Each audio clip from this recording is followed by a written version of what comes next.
மாண்புமிகு பேரவைத் தலைவர் அவர்களே, தொடர்ந்து 4 ஆண்டுகளாக மாண்புமிகு அமைச்சர் அவரிடத்தில் என்னுடைய பண்ருட்டி தொகுதி நெல்லிக்குப்பம் நகரத்தில் மேம்படுத்தப்பட்ட வட்டார மருத்துவமனை கேட்டு வருகிறேன். மாண்புமிகு அமைச்சர் அவர்களும் அதற்கான அறிவிப்பை வெளியிட்டார்கள்.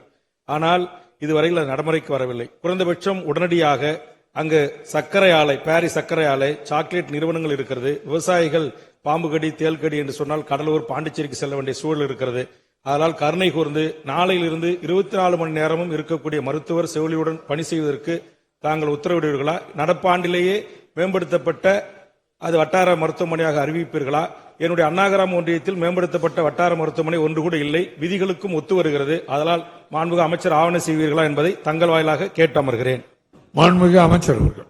மாண்புமிகு பேரவைத் தலைவர் அவர்களே, கடந்த மாதம் மாண்புமிகு ஒன்றிய அமைச்சர் அவர்களை சந்திக்கிற போது ஒரு 500 துணை சுகாதார நிலையங்களும் 50 ஆரம்ப சுகாதார நிலையங்களும் ஒரு 100 மேம்படுத்தப்பட்ட ஆரம்ப சுகாதார நிலையங்கள் தரம் உயர்த்தும் நிலைக்கும் அனுமதி கேட்டிருக்கிறோம்.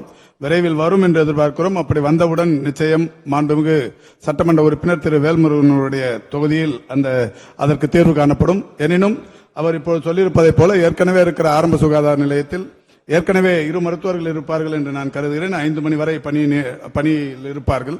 மீத நேரத்தில் காலான் டியூட்டி என்கின்ற வகையில் பணியாற்றிக் கொண்டிருப்பார்கள். இருப்பினும் அவர் சொல்லியிருப்பதை போல அவசியம் கருதி இரவு நேர பணிக்கும் கூடுதல் மருத்துவர்களை நியமிப்பதற்குரிய நடவடிக்கைகள் எடுக்கப்படும் என்பதை தங்களின் வாயிலாக தெரிவித்துக் கொள்கின்றனர்.